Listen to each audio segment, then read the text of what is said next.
Hi there, Dr. Chris. Today, the topic is really about how to work right at the edge of our stress in low stakes situations in order to get really, really good at stress. As I shared with you last week, our mindset about stress is really significant. Do we hold that stress is debilitating and then we see the world through that lens? Or do we hold that in fact stress is enhancing and the challenge is a good thing, right? And we see the world through that particular lens.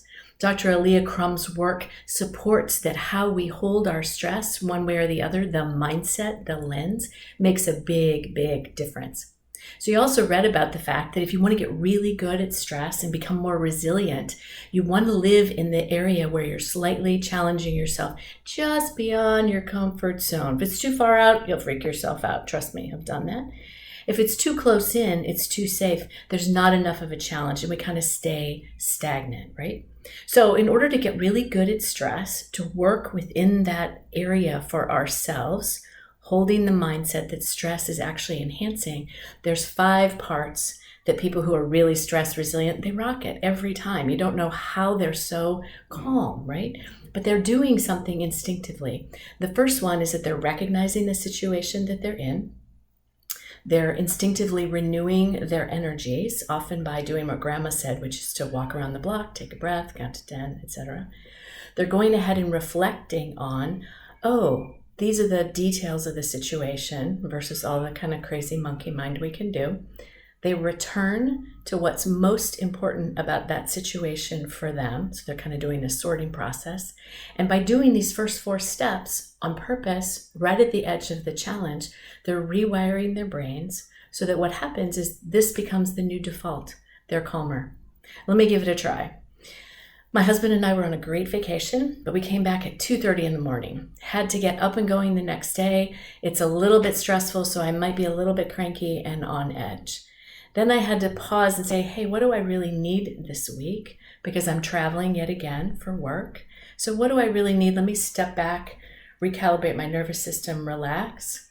Then I want to look at the details. Oh, I have to get to the airport early, pack light, pack a certain kind of clothing to wear in terms of the event that I'm at. And then the next thing is I'm going to return to what is most important about this and make my decision from there. So I'm catching myself being myself. I'm recognizing the situation. I'm renewing what's gone on. I'm looking at the detail or reflecting on the detail. Then I'm returning to what's most important to me in terms of traveling and trying to stay sane and bouncing back.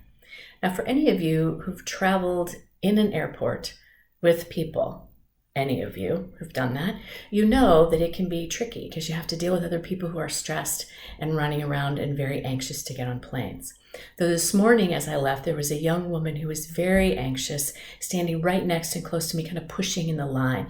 And I could feel myself starting to react to her anxiety about the plane. So I tried to recognize myself and then literally I stepped back in line, realigned myself, took a couple deep breaths, felt my feet. Then I had to look at the details. Well, I actually was on time. I wasn't late. There was no reason particularly to be anxious at the moment. And I knew exactly where my boarding pass was, so I was good. So then I could return to, well, what's most important?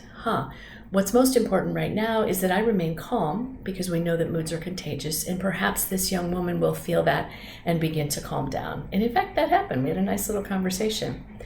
So remembering that when we do these steps, we're actually rewiring our brain for a new default where we're more stress resilient because we're seeing stress as a challenge and not as debilitating. I'm Dr. Chris. Love to have you follow up. Let me know what's going on for you relative to stress, and I'll see you next time. Take care.